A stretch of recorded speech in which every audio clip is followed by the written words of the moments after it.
Ramai beredar rekaman memperlihatkan lautan manusia di kota Yaman. Ratusan ribu warga Yaman kumpul di beberapa kota pada Jumat 12 Januari 2024 untuk memprotes serangan udara yang dilancarkan oleh Amerika Serikat dan Inggris sebagai pembalasan atas serangan pasukan Houthi terhadap layar Laut Merah.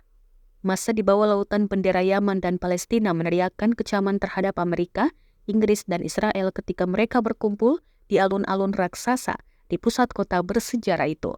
Demonstrasi besar-besaran telah menjadi kejadian rutin sejak perang Israel-Hamas berkobar pada bulan Oktober. Namun protes pada hari Jumat ini lebih banyak melibatkan warga.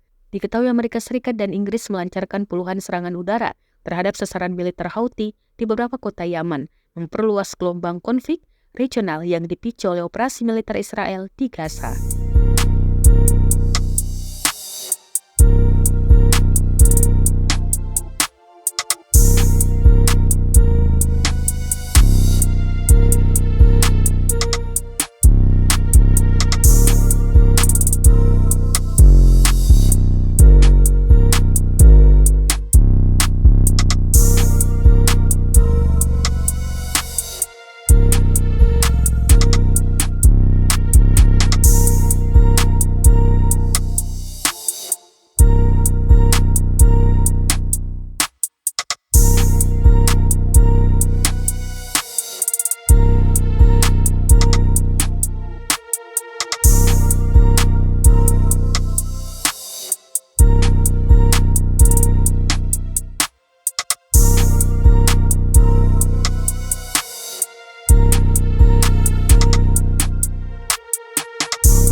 Download Tribun X sekarang, menghadirkan lokal menjadi Indonesia.